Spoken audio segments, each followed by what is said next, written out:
The other thing we're beginning to see now is the issues of greening of America, of how buildings are being built. If there's almost 1 million square feet of buildings every day now being certified. If you want PNC Bank to be a tenant in one of your buildings, it needs to be a certified green building. Is that right?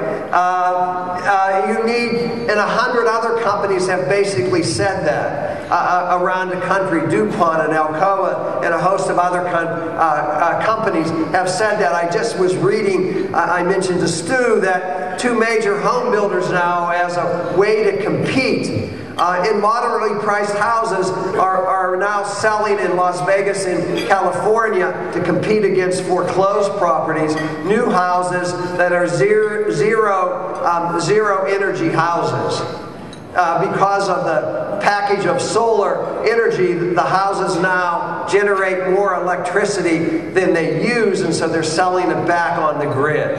One guy was quoted as saying, you know, instead of watching television now, he watches his electric meter because he loves to watch it going back. Wouldn't that be fun, huh?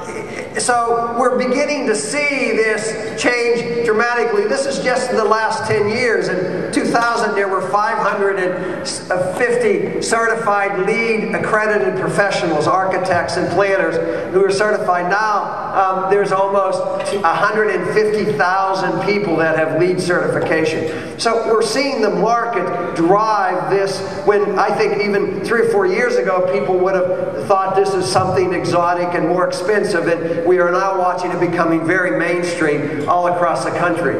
But you're in the middle of this change. I don't know if you can read these numbers, but this is your employment changes over the last 20 years.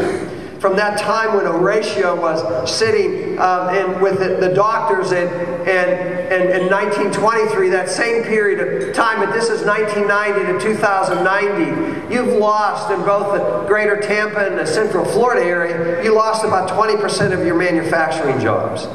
It's a little lower than what has happened at the national average, which was we've lost in this country almost 1/3 of our manufacturing jobs, 35%. But what is astounding is that in healthcare and education, your employment has jumped by 64% in the greater Tampa and by 113% in the Central Florida area. And your professional and business services have increased by over 200%.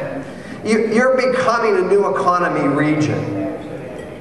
You know, and a lot of the country still thinks of you as Disney World, a tourism region.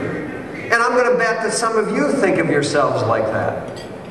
But you're not that anymore. And if you become a new economy communities, it means that you've got to think about yourself in a different kind of way, of how people get educated, because what will drive this will be the quality of your education and the quality of the universities and the research that is going on there. And I want to talk about more, because I believe a 21st century city is going to look different than it looked in the 20th century. It's going to be a city that has to be well managed. If it's not safe, nothing else will work. It needs to be vibrant. It's got to be a place where people want to live. It needs to have an educated population. It needs to have raw materials, which I'll talk about. It needs to be entrepreneurial in its attitudes about how it works together and how it does business. It needs to have money. It needs to have the capital to make the kind of investments. And, you know, in some ways, one of the real strengths of America and one of our big challenges is that we have lots of democracy. I always say that Chicago and Charleston are the 2 best cities in America right now, because it's the closest you can get to benevolent dictatorships. And I say that affectionately because Joe Riley and Rich Daley have been remarkable leaders in those cities. And so one of the real challenges that you're here talking about, that every community in America faces, is that we have lots of local governments, and how they come together to compete, not with each other, but to recognize that China and Germany and the rest of the world are the competition. How they bring their resources together will determine whether a region is a world-class place. or whether it will use its resources to sort of be regional in its competition. And that's one of the challenges we all have. Now, I want to give you an example. It must be in the water in St. Paul, Minneapolis. In St. Paul, Minneapolis, 177 local governments and 4 counties have come together in the 70s, and they all agreed to put 40% of their increased tax revenue from new development into a common pot that they would share. Can you imagine that happening here, mayors? You know, it must be in the water. I mean, we had 132 municipalities in just one county and where Pittsburgh's located. You know, and we all tried to talk to each other, but that idea, you know, but what it does is it means it doesn't matter where the development goes, then everybody gets some of the tax revenues, because the reality is that people are moving around this region across municipal and county lines, and I'm going to guess most people don't know where one begins and the other ends, and they're moving around because that's your economic footprint. And in some ways, you've got to start acting like that. Then you've got to think about the structures that impede you to not act like that, and how you use your resources to put together to work rather than to compete with each other. I mentioned well managed. This is the homicide rate in New York City. And you might remember back in the 80s, the homicide rate in New York City almost hit 2,500 people a year were being killed.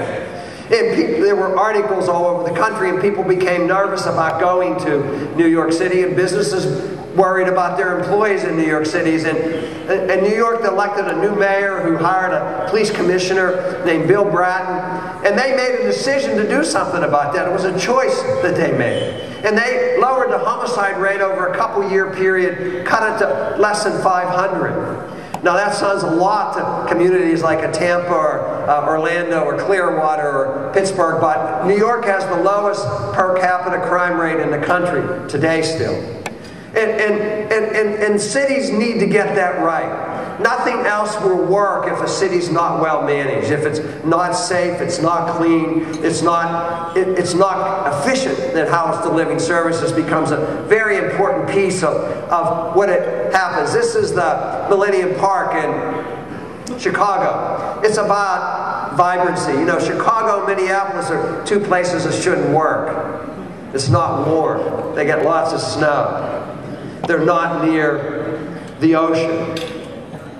But they work. And Chicago works on a cold winter day or in the summer when people by the thousands go there to get spit on, if you've been there. You know how it works. And they go there because that city made a decision it was going to be a vibrant, exciting place.